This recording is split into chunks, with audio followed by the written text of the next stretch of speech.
Yeah, there are a few people on the live stream waiting to watch. We should probably get started, yeah.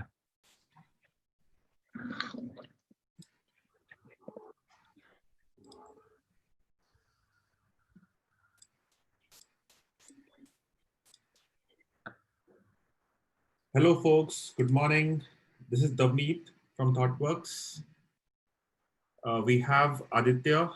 So Aditya is currently engaged with ThoughtWorks as a senior experience designer. He has played various roles spanning business consulting, product strategy, end-to-end user experience design, and management. He strives to be at the intersections of human behavior and business strategy while using technology as an enabler to design meaningful patterns, meaningful experiences. So I will hand it over to Aditya. Please use your Q&A section to have your questions. We will discuss it at the end of the session. Also, you can use chat where you can put your viewpoint, you can put your thoughts, have a engaging experience of this. Over to you, Aditya. Thank you, Damit. Hello, everyone. Hope all of you are doing good. So let me start with this question. Can business model patterns of the future have origins in the past? And this is what I think, okay? We often take a myopic view of what's coming out of a crisis. But when we look at future, we often want to learn from the past, and we have been doing that. Wouldn't it be the same when we look for business model patterns? I'm Aditya Kulkarni, and I'm going to take you through a journey of back to the future of after Corona business model patterns. What we are going to do today is take a back to the future perspective. What is this? Let's look at it. Basically, we'll dig into some of the common business model patterns, which are of today's digital era, and see if we can look at an evolutionary trend that is associated with that. We'll use this learning and then we'll put it into the current crisis, the current coronavirus crisis, and see what emerges or what can be looked at as the future business model patterns that come. Basically, this is kind of a speculative design on what we look as future patterns to emerge. Let's go with this. I would like us to take a step back and see what a pattern is defined as, okay? So Collins Dictionary defines pattern as a repeated or regular way in which something happens or is done. And now, just for some wordplay on this, what we'll do is we'll say happens as happens in the past and is done as is done in the future. We'll take these two together and put it into a so-called formula of ours. So what we are saying is something that happens in the past, when accelerated by a disruptive catalyst, is done in the future. This becomes a hypothesis. And we'll look at this formula again and again, okay? So some weak signals that exist lead to a trend that emerge. We'll start the story way back in 1982. Now, this was when Andrew Fiegelman, who was an editor of PC Magazine, distributed his program PC Talk to everyone, and someone who liked it could pay him back $25. If not, that's fine. It was a freeware model. PC File was a program by Jim Knopf, who distributed in a similar way on the freeware model. Over a period of time, a lot of indie developers started using this model and popularizing their programs by the shareware model. Some of us might even remember these, like the games on floppy disks from those times. And then the World Wide Web happened in 1990. A lot of questions were now being asked when intellectual property or value was freely available on the internet. What would it mean? This was around the same time when America Online experimented with a campaign where they distributed 15 hours of free internet and dropped it in the mailboxes. Now, as time progressed, there was a pattern that was seen. Basically a trend which was looked specifically by a venture capitalist among the fast-growing SaaS companies. We know this as freemium, right? And a lot of businesses have sprung up based on this model, a way in which certain amount of value is provided for free and the rest is charged for premium. Just looking at what, so this is the business model canvas popularized by Alex Osterwalder. We'll just look at what block this is specific to. Freemium is basically about customer relationships, how your acquisition cost is reduced to a drastically low point. And we're looking at this because when we look at the future, we'll try to relate it to what blocks they fit in. Now let's do this one more time. This same formula of ours comes back and we start the story in 1897. This was around the time when Sears and Roebuck distributed a catalog of theirs with huge amount of products to remotest villages in America. Basically, it was the time when railroads had just railroads had just come out, and there was a possibility to now spoil the people for choice. The first supermarket that came up was brought this enormous variety to the shelves now, and this was in 1930. Then AT&T brought the same amount of variety to people's home through the collect calling 1800 number. And then, as we saw before, the disruptive catalyst, World Wide Web happened. And over a period of time, now the infinite shelf that was available made it easy for the rise of e-commerce. Napster was a peer-to-peer file transferring program that enabled a lot of music to resurface, niche content of music to resurface. And then this was brought to people's pockets through the Apple's iPod. A business model pattern that we commonly know and have seen across as long tail, basically selling less of a lot of choices or content. And businesses have sprung up based on this. We looked at freemium and long tail, and this is the business model canvas, the two blocks that it depends on. Basically, how the key resources are reduced for going long tail, and also how the internet enables, or the World Wide Web enables, your lower distribution costs. And just the way we looked at these two business model patterns, what we are looking at going ahead is, if the World Wide Web was the disruptive catalyst of 1990, can the coronavirus crisis be the disruptive catalyst coming up of 2020? And now we are going to do the same kind of hypothesis again. We are going to use this formula. We are going to now substitute, just for the namesake, into the disruptive catalyst, the coronavirus crisis, and see what were the weak signals which could lead to some trends that come out of here. Okay. We'll do this the other way around. We'll start with the time that we are in. So this is 2020, and in the last few months, a lot of us have been at homes, and there is some kind of a change in the perception of time that all of us feel. Weeks, days, months at times seem blurred. And what does this mean when we perceive time for it? We also reminiscence about the times or the years gone by when we were leading a slow life. And these are questions that have been coming up. The pressure that was created in the last few decades about FOMO, the fear of missing out culture, in a way seems invalid as of now, we can say. Does this mean that there is a culture of speed that is overall slowing down? And these are the kind of questions which are propping up on the internet, questions which are being asked. But this doesn't start right here, right? We'll trace it back to a time, the way we did before. We'll try and look at some weak signals. We'll look at this excerpt from a documentary of 1970. The pre-cooked, pre-packaged, plastic-wrapped, instant society. We're faced with so many choices, so many decisions. We have to make them so quickly. None of us can escape the pressures. That's what Future Shock is all about. And this was Future Shock, a book written by Alvin Toffler in 1970. He coined this term, saying that just too much change in too short a time could actually be detrimental to a society. And yeah, this was 1970. 1986, we look at this time when Carlo Petrini protested against the fast food joints that were opening in Rome. And this gave rise to the slow food movement. Slow food movement is a global movement now. This example from 2011 is when Patagonia experimented with this campaign saying, don't buy this jacket, asking people not to buy anything if they don't need it. And this was, in a way, leading to what is the slow fashion or the anti-consumerism as a movement.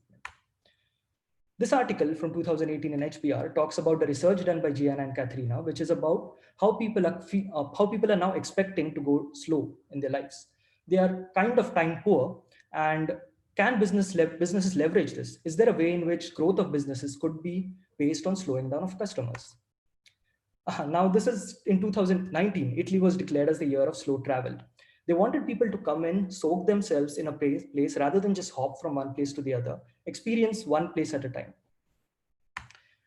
And we tried to put this all together now. The weak signals that we saw and the disruptive catalyst that we talked about, would it lead to some kind of trend that comes out of here? What could be the trend that we can say could be out of this? We are calling this slowness. A trend of slowness that emerges out of these patterns when accelerated by the current times. If you look at what slowness means in the current times of the current coronavirus crisis, we go back to some of the dimensions that were mentioned by the research by Gianna and Katharina, the one we saw earlier. And they talk about 3 dimensions. One is embodied deceleration. And now, while we are stuck at home, we know that our movements, our physical activities have been reduced to quite a low extent, right? We at the most move to some stores nearby or have some walks. This is embodied deceleration. On the tech side, we have gone the other way around, in fact. The number of streaming services, work meetings, the family video calls, which definitely a lot of these we would like to do in person, have been now behind a screen. In fact, the conference we're having is behind a screen, right? The question is, will this lead to some kind of a screen fatigue to some people? Episodic deceleration is a way in which at times on weekends, the plans, the choices that we had, the number of episodes in our lives have been shrunk, have been reduced to a considerable extent now. So these are the 3 dimensions which relate to our current times. And what we are going to see is, this is a trend, okay? And this is something that we are saying could be a trend. And we'll try to relate it to what could be a business model pattern from this.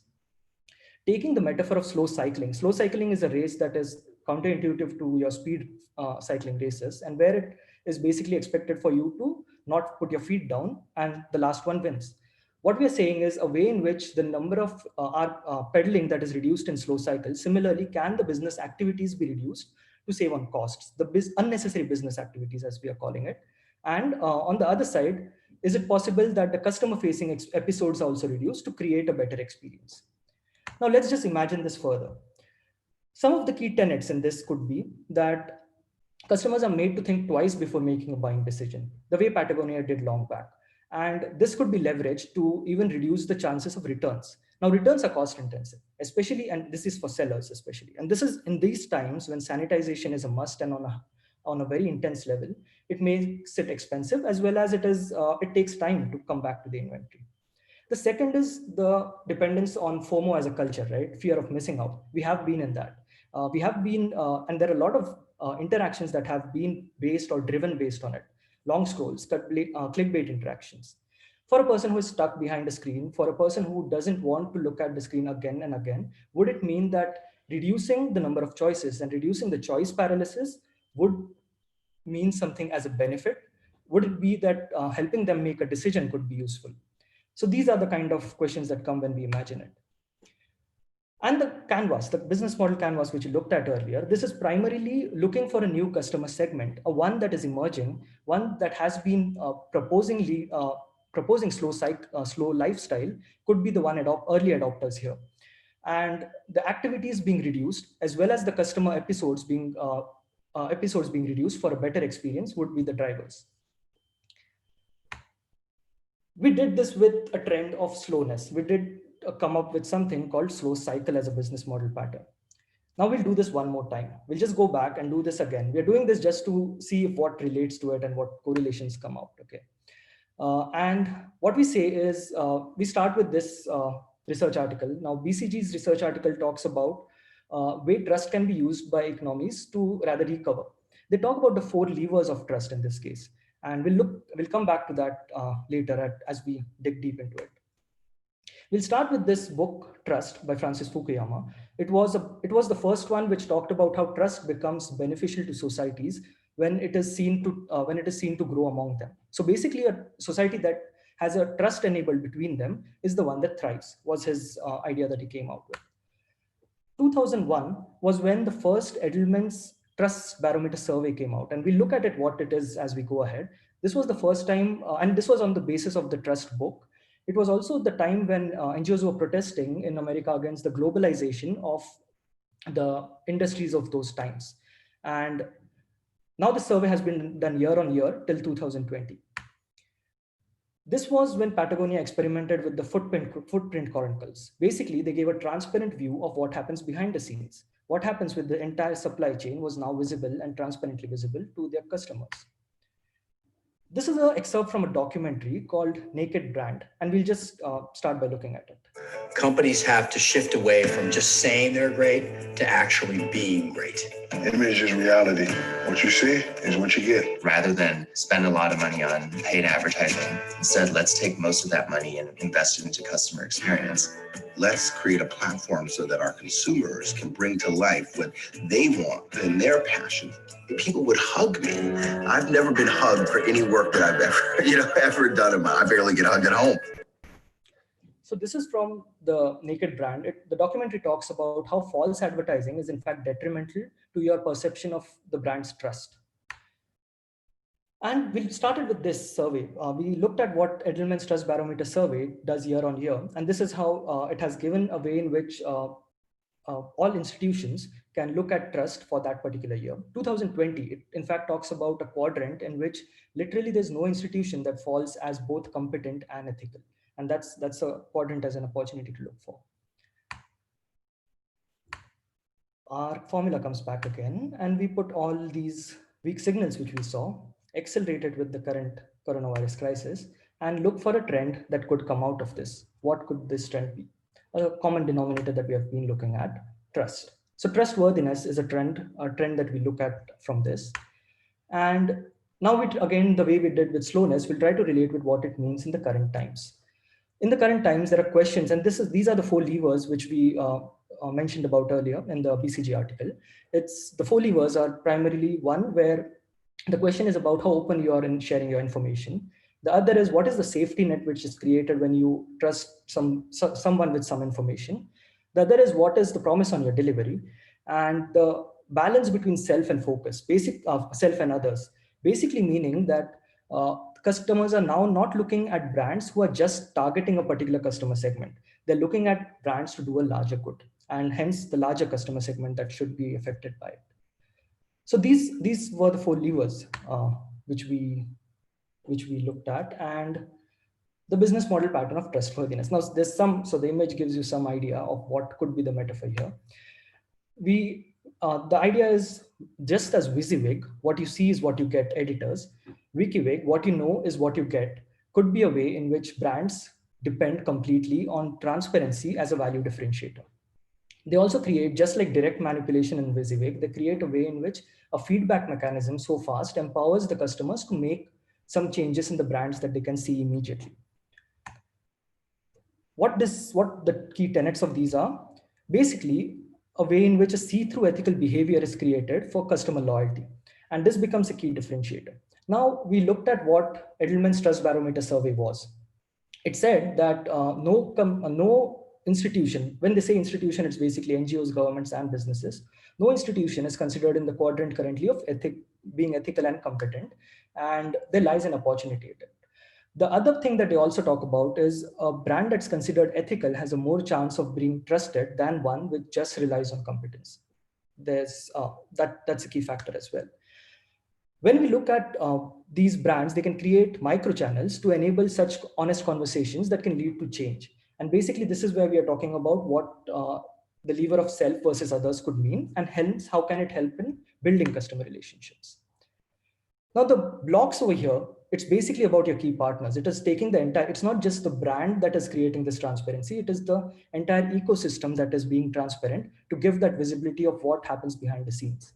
It's about just the way we saw for freemium, it was about lowering your customer acquisition cost. This is basically about having your lifetime value of customers extended, your loyal base of customers that will extend based on this, and also the channels that are created for empowering customers in this case. We looked at these two, okay? We went through a journey of how slow cycle could be hypothesized as, and it came from slowness. We called WikiWig as one which came from trustworthiness, and these two business models from the trends that we looked at. But are we saying that those are the ones that we are predicting? That's not the thing. The idea is that we are looking at an approach of back to the future. Yes, the idea is that a pattern emerges over a period of time. And for a really long time, these are just seen as weak signals. Then a disruptive catalyst comes into picture that accelerates the adoption of these signals or trends which have been existing. And then a business model pattern becomes common based on this. we started with this question. We started with how business model patterns of the future could have an origin in the past.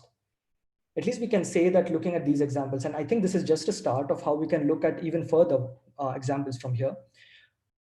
There's a fair enough chance that the origins could be in the past, and this could be a way in which we could look at and design for future business model patterns. Yes, so that was it from my end. It was a journey of going back and seeing what we can speculatively look at as future patterns emerging from here.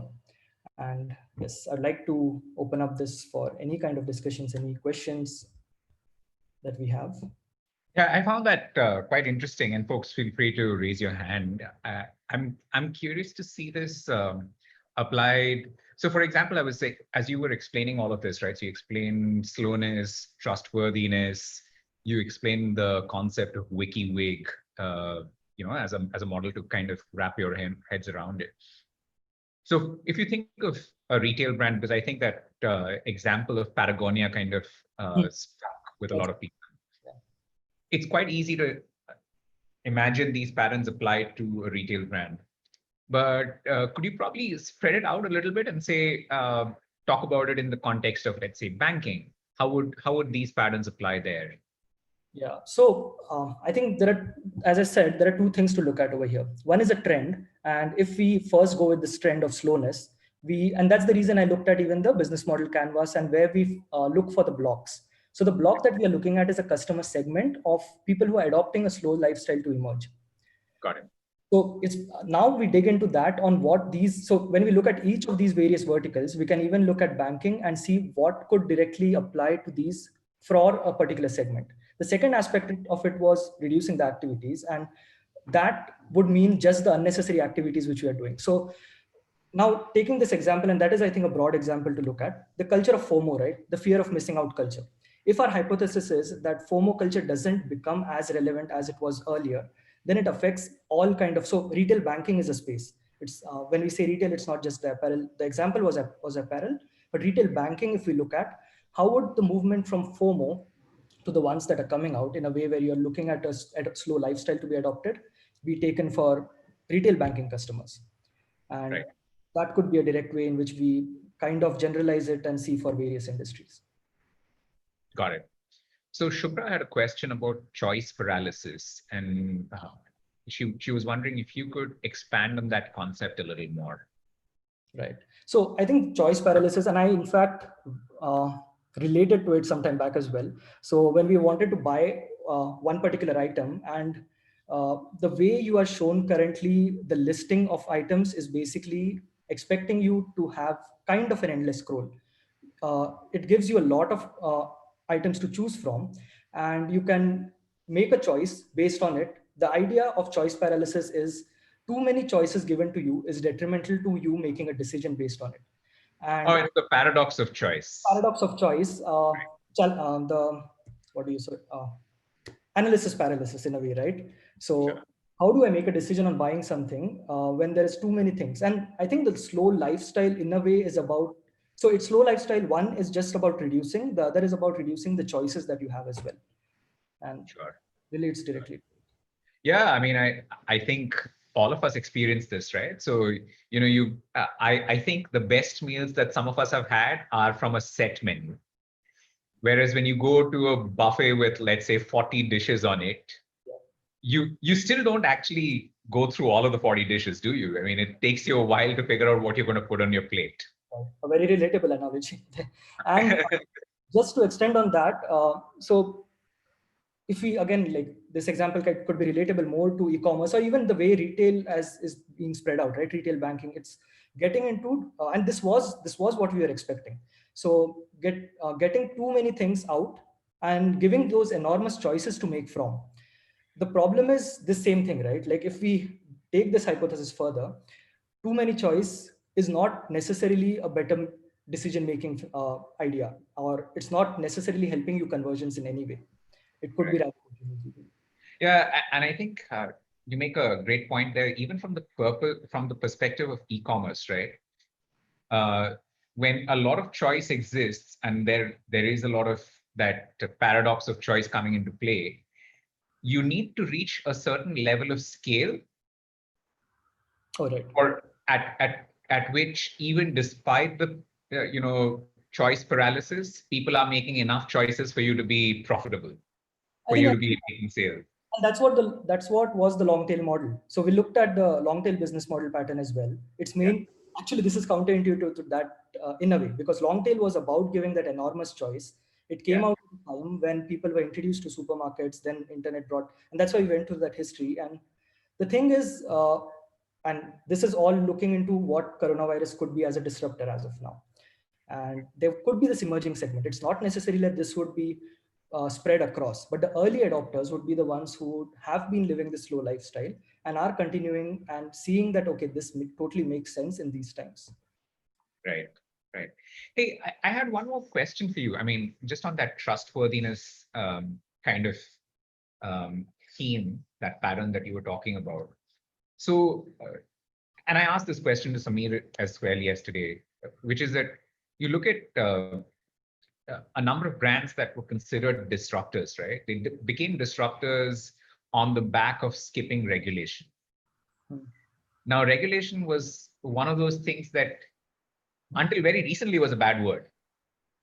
But now, over the last couple of years, not necessarily because of COVID, people seem to see regulation as a way to increase trustworthiness.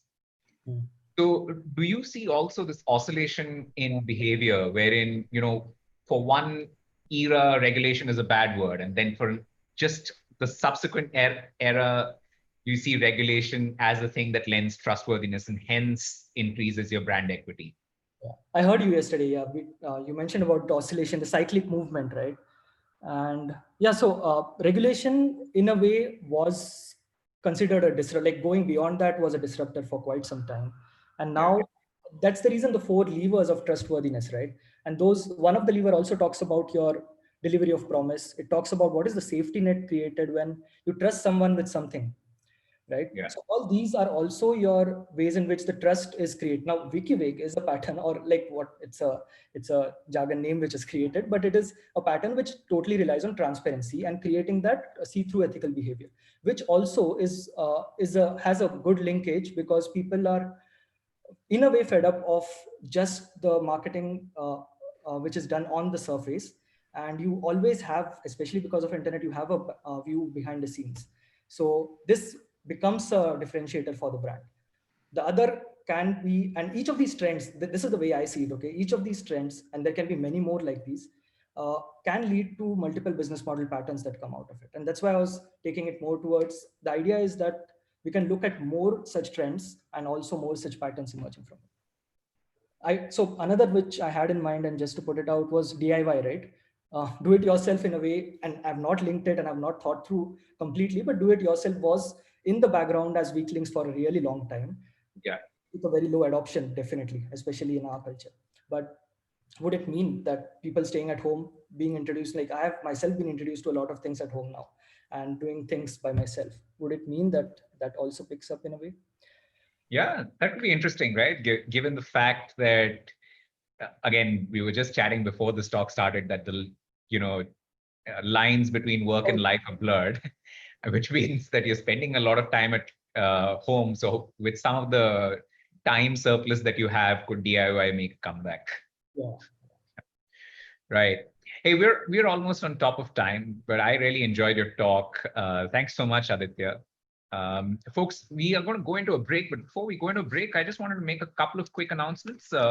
We have a 15-minute break, and right at the back of that 15-minute break, we have a few talks. I'm going to paste the links in just so that you know what those talks are.